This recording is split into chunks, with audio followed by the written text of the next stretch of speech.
Welcome everyone to Awesome Truth, a wrestling book club. I'm your host, Steve Semino, and with me as always is my co-host, Walt Schwank. Hey, Walters. Hello, Steven. How's it going? My friends, it is going very well. We are back on Awesome Truth, and today we're talking about a show, I guess we call it, a documentary series. I don't know how to describe content anymore. It's just called a show, right? It's a show. Yeah, it's a show. Yeah, it's a Not show Big on Show Netflix. show. It's not. Show, It's though. not the Big Show. I wish it was the Big Show, especially as a follow up to our last episode where we talked about the Big Show. But it is a show on television on Netflix on the streaming service, and it's called Wrestlers. You may have heard about it. I can't really tell these days if things are known by people. I can't tell if this made waves or came and went already. I know it came out very recently though, right? Like within the last month or so. Yeah, 4 to 6 weeks. I mean, it definitely caught my algorithm on Netflix, but that's not saying that it's on everyone's. That doesn't mean much. I think it was on mine, although I don't turn on Netflix a ton, but it must have come up because as the Big Show watcher at the very least, right? You think they would know what to recommend to me. Yeah. But I mean, I watched that Choose Your Own Adventure WWE thing, so therefore right. With Undertaker and New Day. Yeah, so covered in our archives, awesometruth.libsyn.com. They know I love the Wrestlers. Is it the Wrestlers or just Wrestlers? No, it's just Wrestlers. That's all it is. Sorry. So it's called Wrestlers. You may or may not have heard of it. It basically is the story of OVW. You may know OVW from being the feeder system for WWE for a long time, pre-NXT. We've probably talked about it on the show, well, especially I would say in the, what's it called? What the hell is the post-Attitude Era? Ruthless Aggression. The Ruthless Aggression. Yes. Yeah, the Ruthless Aggression documentary series definitely talked about OVW because of Brock Lesnar, John Cena, Batista, Randy Orton. Those are the big four. They all came up to some extent through OVW. So it used to be a place where they really churned out high-level talent. Now it is a legitimate, I wouldn't even say it's a very old-fashioned regional indie. So it's not even like a cool trendy indie anymore. Like they do things, it's basically heels. We've talked about heels on the show a bunch. It's heels in real life. It's a good comparison. It's real life heels. Which is not a compliment necessarily, I would say. I don't know if I'd want to be involved in heels in real life, but that does seem to be what Al Snow is cooking up there. Oh, and Al Snow is the CEO and runs the promotion. Is he CEO? He's co-owner. They say he's CEO. I don't know. That's how he describes himself in that one Talking Head segment. Okay. Which is weird. That's not a title I've heard thrown about unless you're Vince McMahon. They don't usually call you CEO, but apparently that's what Al Snow is called. Well, they have the three owners, and one is like the mayor of Louisville, which I find weird. Like, isn't that kind of a conflict of interest? Yeah. Are you not allowed to own wrestling and be the mayor of Louisville? I mean, I don't know if that necessarily is him, filling up his pocket. I mean, I agree that could be a conflict in other industries. I don't know if wrestling is one where that is a conflict. No one seems like they're making any money off this at all. In fact, it seems like they're losing thousands of dollars on this. Yeah, I mean, I guess if it was a lucrative business, it would be or industry, it'd be a different story here.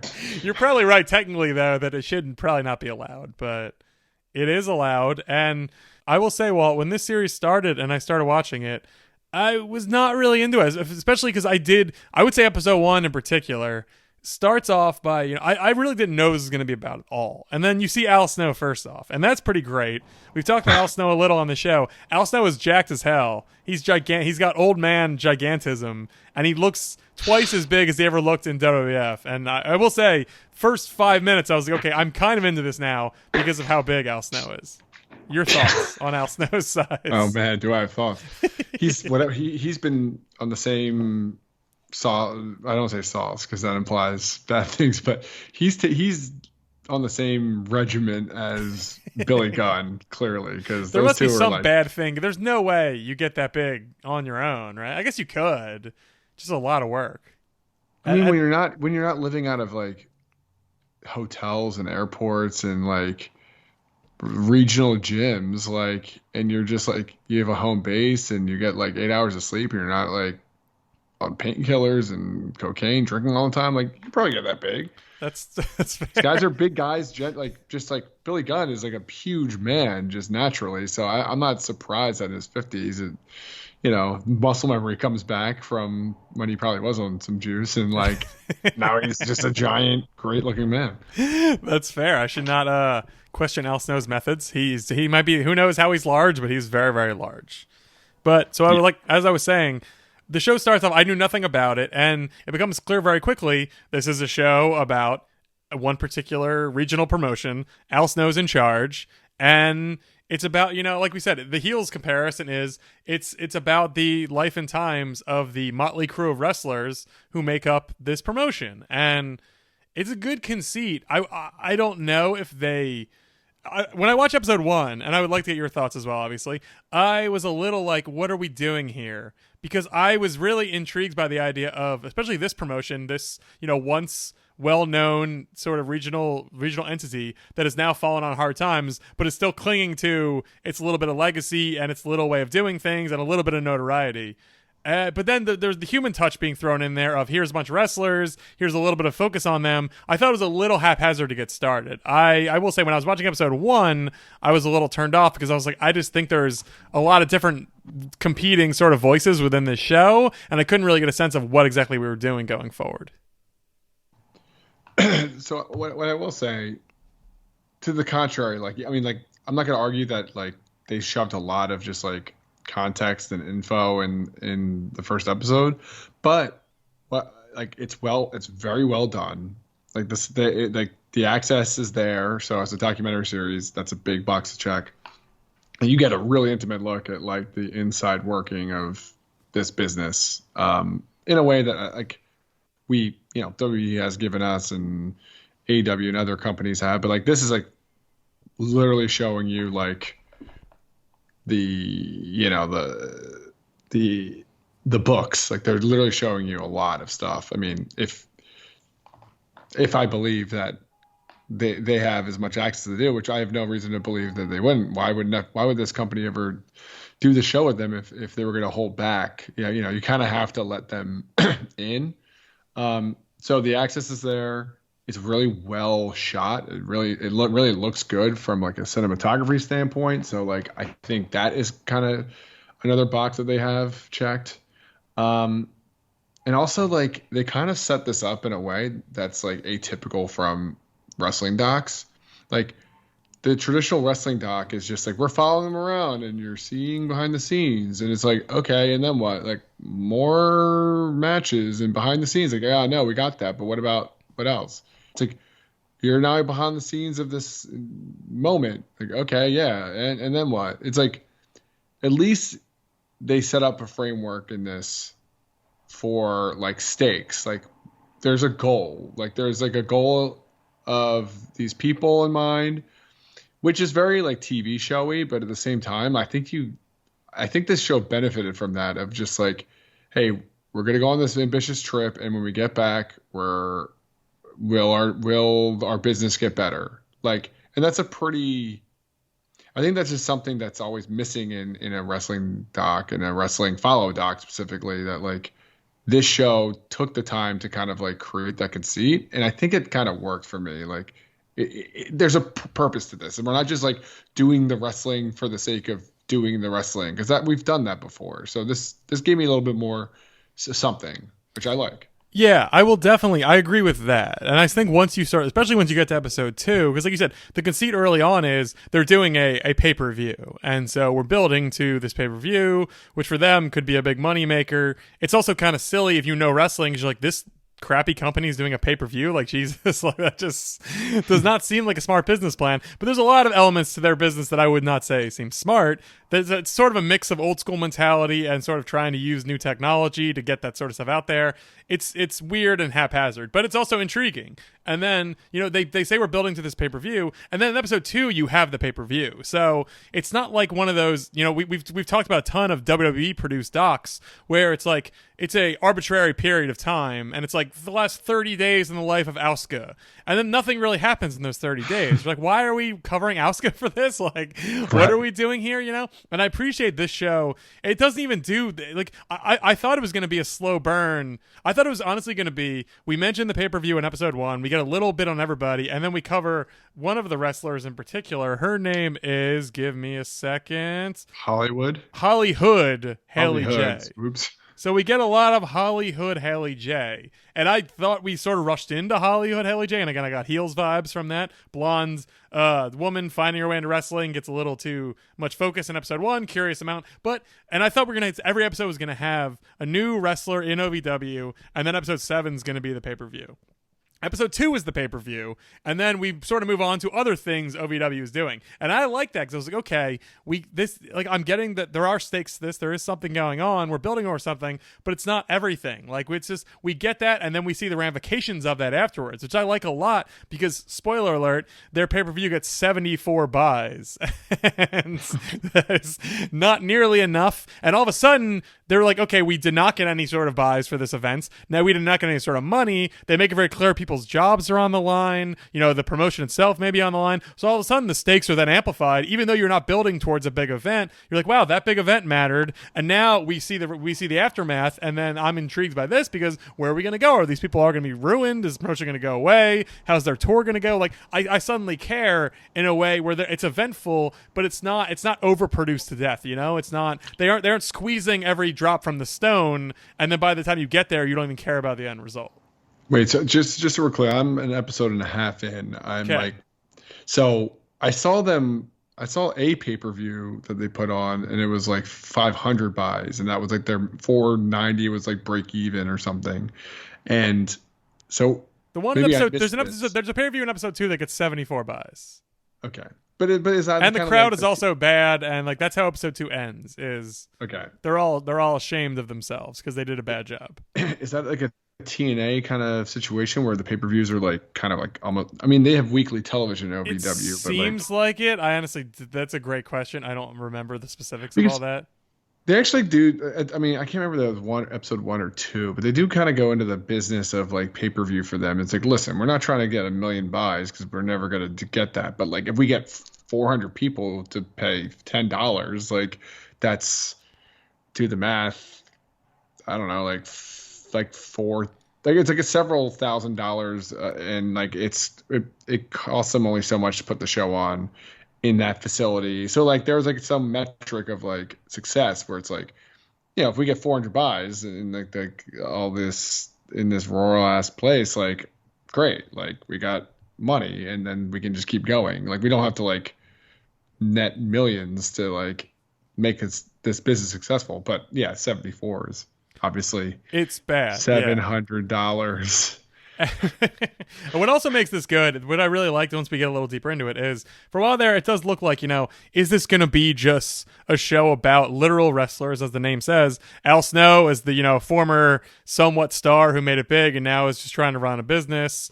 And then, you know, the motley crew of people who are probably never going to make it but really love the business and are trying really hard. But then all of a sudden, you get a little bit in the ownership. And the ownership has a bunch of sort of random guys in collared shirts who don't really matter. And then there's a guy named Matt Jones. And I should also add, this show is set in Kentucky. Ohio Valley Wrestling is a Kentucky promotion. My wife is from Kentucky, went to UK for law school and undergrad, knows Matt Jones in real life, I should say. I won't reveal how well or any of the other details, but definitely has met Matt Jones several times. So there's a huge Kentucky vibe to the show, which I certainly appreciated and told her all about. But Matt Jones is a character in himself. He's a radio host. He's an author. He's a big UK guy. He's like a sports talk radio dude. And he becomes sort of the money mark of the show, except he's not even really a money mark. He doesn't seem to have a lot of money. And he also wants to be involved in wrestling for unclearish reasons and is not very good at it. And everybody sort of hates him and he sort of becomes the bad guy. Although it's also very clear that though he's not maybe a good guy, are there really no bad guys here? Because is there room in the world in 2023 for a regional promotion like this that probably shouldn't even really exist anymore? Is it possible to grow an audience for this sort of promotion at this point in time if all you're doing is putting on like classic, basically wrestling type stuff? So all of a sudden, after episode 1, which I think sort of sets the table, in episode 2, I feel like you get into say a lot of the business logistics, a lot of these deeper questions about what wrestling is these days, what should exist, what should you be putting on, how can you grow an audience? Like, I think there's all the stuff it goes into that I did not realize the show was going to take the time to sort of get into. I thought it was going to be, as you said, paint by numbers docuseries on sort of indie wrestling.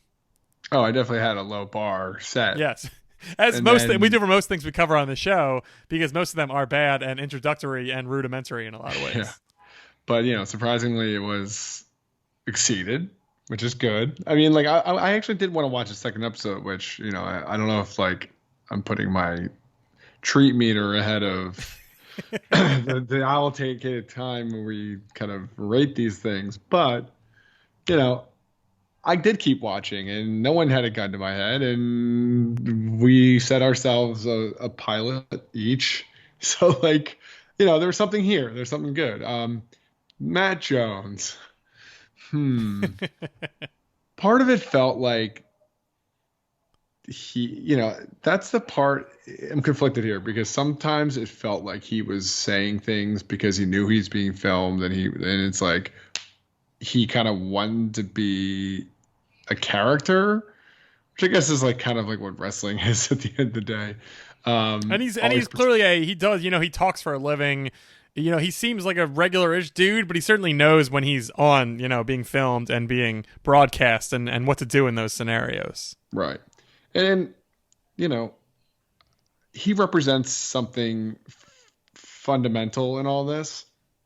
I don't think I'll explain the but there in a second, but fundamentally he's like ownership of a wrestling promotion that represents a like new way of doing this. Because, Al Snow is painted as this old school guy. He only cares about like pay-per-view buys and live TV, as if like, that's the wave of the future and success for media. And it's like, you see it in heels, you see it actually in real life, like NWA, like it's like putting the archive on YouTube or setting your promotion up to like broadcast on like online. And so, I think the Matt Jones does represent like, okay, yeah, why are we doing this thing that was great in the 80s and is like completely a dead way to look at like media in 2023? It's like, what the fuck are we doing, guys? That being said, a guy whose primary background is like being a disc jockey and a sports talk radio doesn't necessarily scream wave of the future to me either. So that's my big but with that. But ultimately he represents like the dichotomy of like old school versus new school, and new media versus like television and live attendance and pay-per-view buys. And I think it is an important thing to dissect with regards to the wrestling business, especially in this context for like a struggling promotion. Yeah, Al, as the show makes very clear, is very insistent on having live television, because that is such an old school mindset. Like, gotta have TV so you can tell them when the cards are, so you can get, people to come to the shows, like, which is how wrestling used to be 50 years ago. It hasn't really been that way for a very long time, but Al clings to that from a regional sense, like as an idea of how to make money.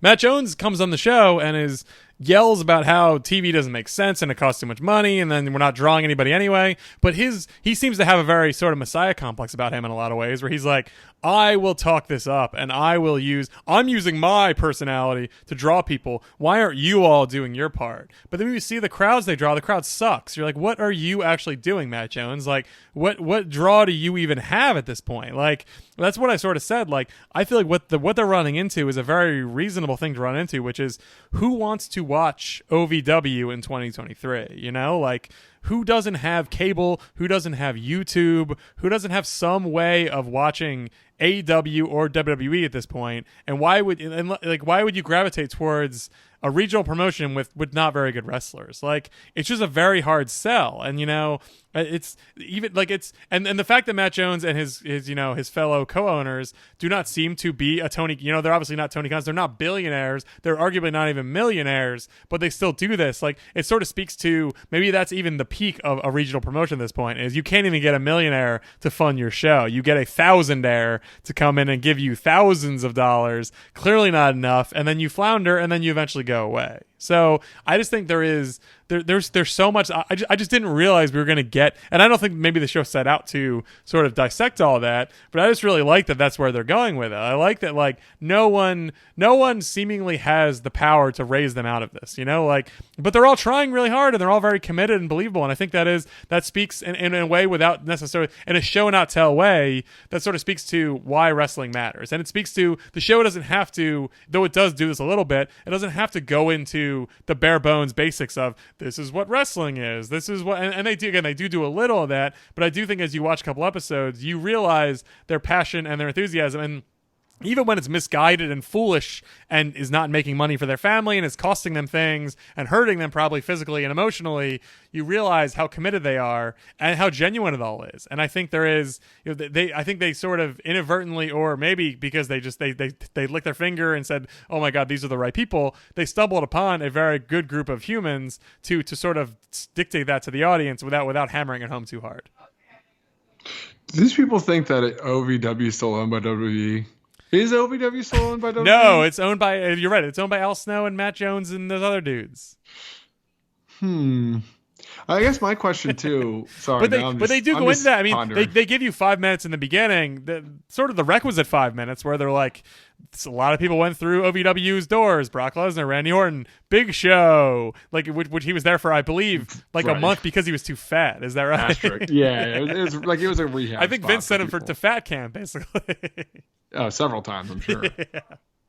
But beyond that, we move pretty quickly on from that into, like, this is just sort of a very podunk promotion at this point.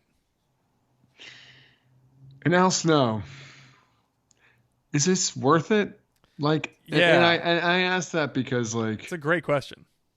This guy could be this guy was a producer or an agent in WWE. I'm sure he could get a job somewhere else. At AEW, at very least. I'm sure they'd kill to have an Al Snow there.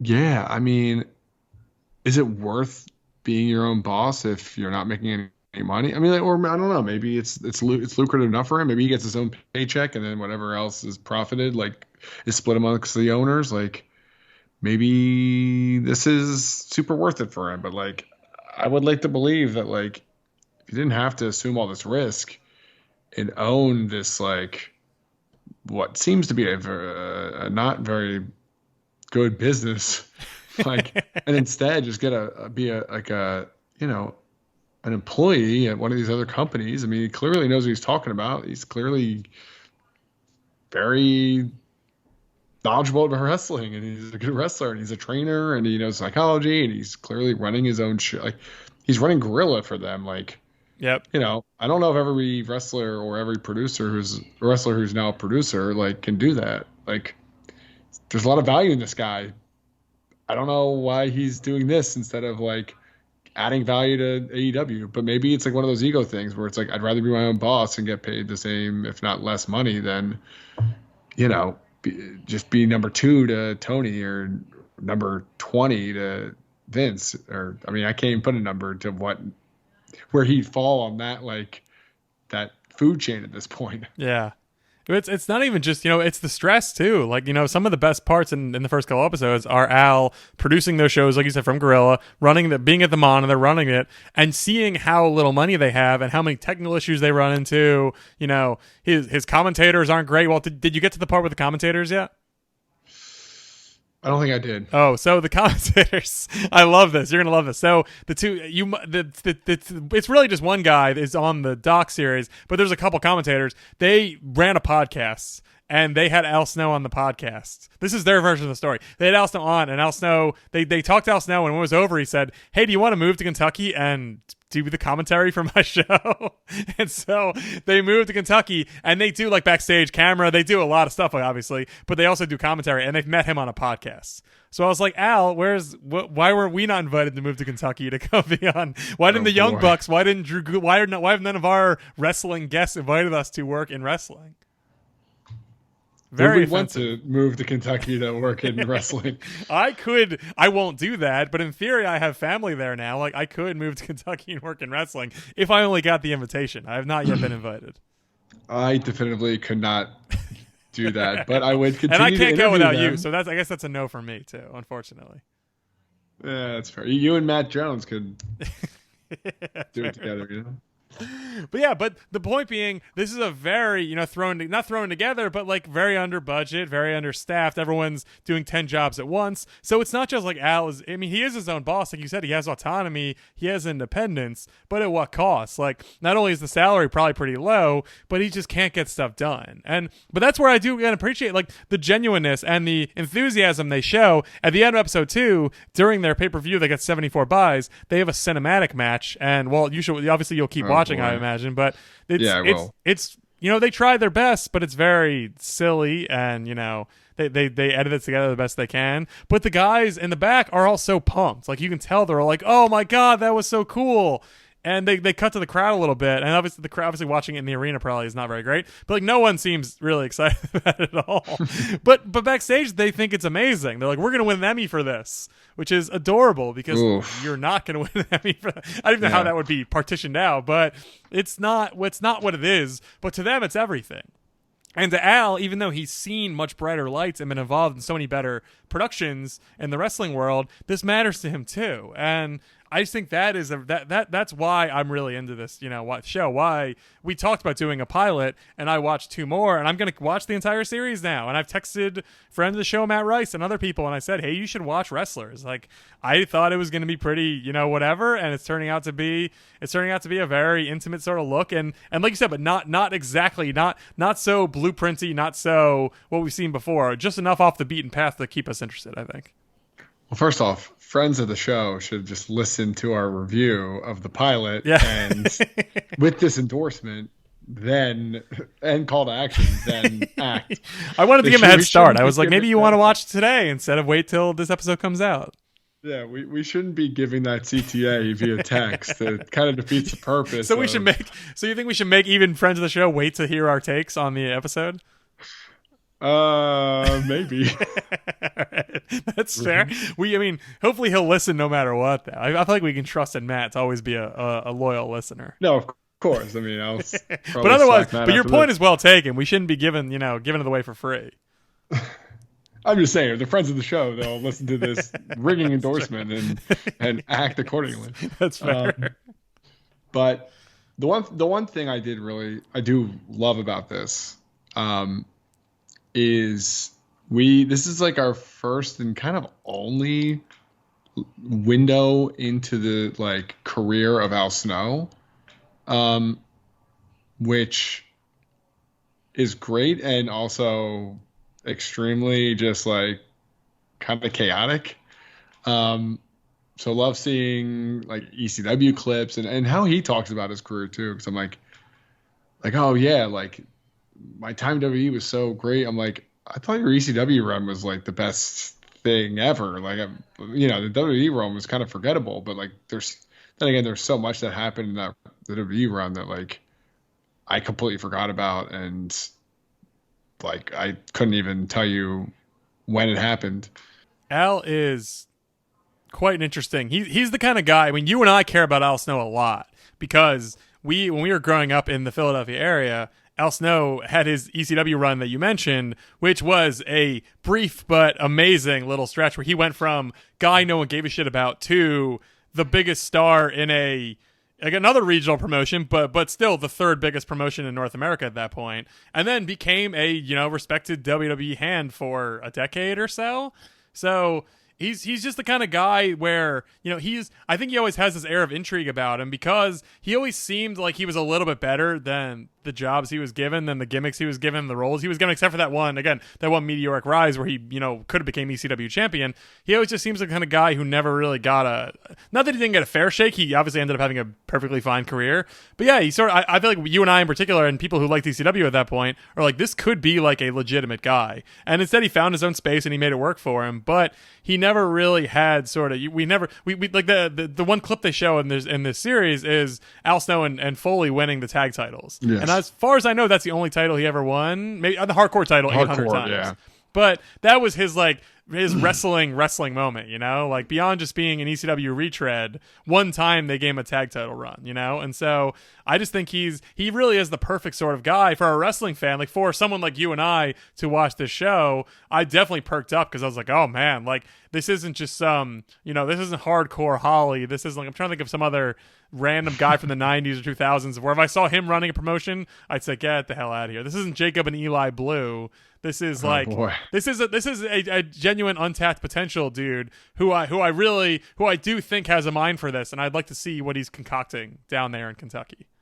Well, I mean, I haven't gotten this far yet, and I don't know if they're going to touch upon this, but like Al Snow made a career in WWE. Like, obviously it was on screen, it was kind of fledgling at times as a performer, and he seems to look fondly on his time at the Job Squad, and I forgot that he won titles, multiple. But, you forget, though, that after that, he was like the face of Tough Enough for a while. I can't remember which iteration of Tough Enough. Was he Maven Tough Enough or maybe USA? I can't remember, but like he was definitely like a big player of Tough Enough, and like, so he was a trainer in the mid to late 2000s when that was like really popular. I think that was popular. I don't actually know. It's been a long time, but he was like working backstage for a long time, so they clearly thought something of him. They gave him multiple gimmicks, which most people get one bad gimmick. He got several bad gimmicks. They put him in. They traded him in ECW. Like, you don't just do that with someone you think is a nobody. Like, so I mean, he actually had a really nice career there. But ultimately, we're only going to remember the Living Dangerously tag match where I'm going to give you the entire arena just throwing their mannequin heads. Is it Living Dangerously 98? 97? It's 98. 98. Yeah. Okay. If you're not an ECW fan, that was when Al Snow was Lance Storm's mystery partner to face Chris Candido and Shane Douglas or Bam Bam. It was Chris Candido and Lance Storm versus Al Snow no, what the hell? That was a weird match. It was.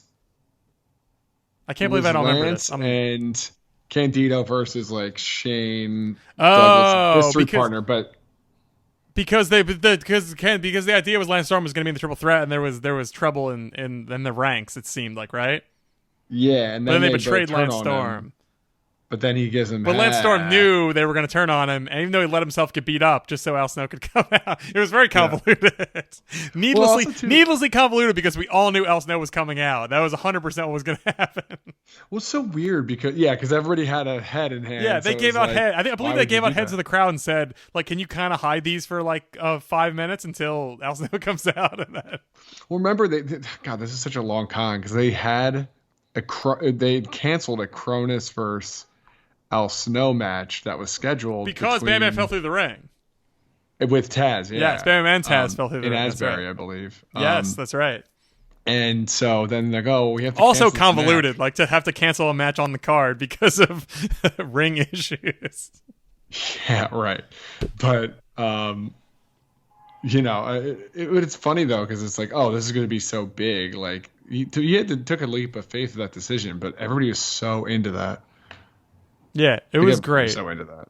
It was for our, we were 13 years old and it was just great. Al Snow just seemed out of nowhere became this sort of sensation, this remarkable character that we all liked. And now he's back in 2023 and as you said, he's grinding for an indie. But he really is great in this show because like I said, he's a wrestling lifer who doesn't seem sad too, like this is a there are some sad characters on the show in the first couple episodes. Like like I said, the aforementioned. I have to look up her name again because it's so complicated. Hollywood. Hollywood Haley J gets the sort of sad story first episode. Her mom works for the promotion. Her mom has been to prison. She's had a rough go of it. She's trying to be a wrestler now. It's going well. She's sort of one of the lowish, rising stars at the company. But like they have some sad stories, and the people involved get into drugs and get into hijinks. Like we said, they always seem on the cusp of going out of business. But Al Snow doesn't seem sad. Al Snow doesn't seem down on his luck. Like for whatever reason, maybe he's saved well, maybe he's doing okay. But it's not like everyone involved is treading water. Like it is. The promotion is certainly treading water, but it is not. It is not a cautionary tale. I would say it is like they're very clear. Al Snow even says in one of the episodes, like these people might be in jail. They might not have anything to themselves if they didn't have wrestling, and that's a sad sentiment. Like I don't know if I would want the only thing to be clinging onto in my life is a very low level regional promotion. But at the same time, we've read about this and seen this in other wrestling media.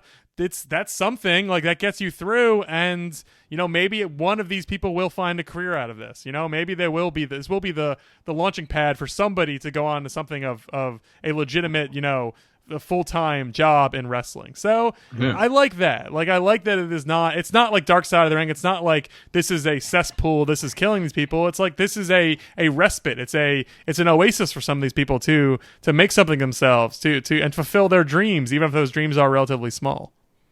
I mean, I'm really looking forward to when Mr. Pectacular makes the transition to one of the big ones. I've seen Mr. Pectacular wrestle. When I lived in Los Angeles, Lucha Underground did a show that friend of the show, Matt Rice, and I went to, and Mr. Pectacular was added to the roster, I think very briefly. But I've seen Mr. Pectacular wrestle several times at a Lucha Underground show. So he's not very good, but he is very swole. Right. Well, with a name like that, I'm paying money. But it's right in the Walt Schwenk wheelhouse for sure. Yeah.